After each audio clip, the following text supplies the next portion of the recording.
Hello, people of music. I'm Never After, and I've returned from the great beyond of having a job to bring this tutorial straight to you. I'm planning on getting back into the swing of things and figured we'd get that started off with a brief tutorial on this bass and phase plant. With that out of the way, let's get into it. So, as all great basses start off, we've got a little sine wave. Its volume is being modulated by this LFO here, and next we're going to add in this second wavetable that's not actually audible. It's pair FM 3.2, just in the FM tab, just default to phase plant. It is also being modulated by this LFO for its frame and its level, which it still is not audible, but we're then taking this and having it phase modulate the sine wave. So now we've got this. Still pretty simple. We're going to add in another wavetable. From the growl tab, it's just gross, and it's still also just default to phase plant. Its level is also being modulated by this LFO, and same with its frame. We're then going to have it phase modulate the other wavetable that is directly phase modulating that sine wave, and just have it do so a little bit. We now have this.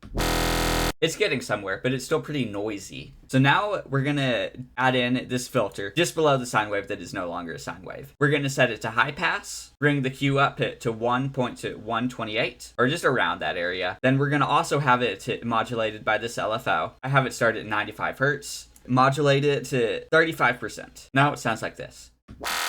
So now it's a lot more clean, but it's still very noisy. What I like to do is have a separate sub layer that's still in phase plant, and then you can just route it into one of the different lanes. So for all of this stuff, it's just going into lane 1, but the sub goes into lane 2, and it's just a sine wave as well.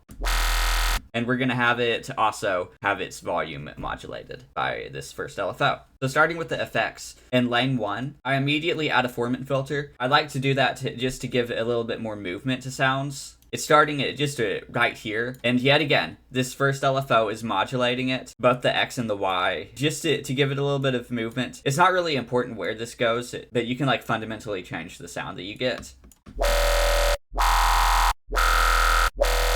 But right here's probably the cleanest. Next up, I added a phaser. We're just going to put the cutoff a little bit higher, turn the rate all the way down, bring the depth down as well a bit. I left the order the same, and brought the mix down to 45%, just a little under half. Now we got this.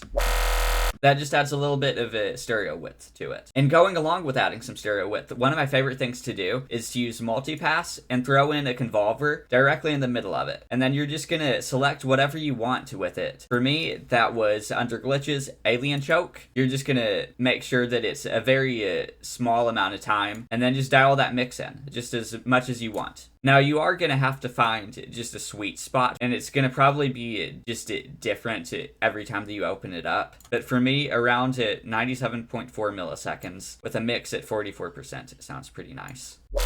Next, we're just going to use some OTT. It's just the default OTT that's in phase plant. I didn't end up changing anything with it. Now we're really getting somewhere. To go along with fatting up the sound, I added a saturator. Just turn the fuzz and the color all the way down, and then just have I had the drive at 18%, so it's not too overpowering. Then I added in another OTT and just left it as is, really making it stronger. At this point, I decided to add a disperser, and that's kind of what I like about Faceplant. You can add as many of the kilohertz plugins just directly into it. I've got the pinch all the way down, and then the amount just at 16, and then at 721 hertz. Just really helps to make it sound a bit more lasery. Next up, I got a distortion, just left on overdrive. It starts off at minus 33 dB, just also modulating it with LFO1 again, going it to 26.5, just really making it louder. Next up, it's just going straight over to lane 3. I've got this gain just to help sharpen the sound. I duplicated LFO1 and just shortened it. That's all that I did. And then you're just going to have it so that it's on percentage, set it to 0, and then just have it go to 50%. It doesn't do much, but I kind of like it being a little sharpened. Next up, I added another OTT so that it would affect everything, including the sub. And then just one more OTT.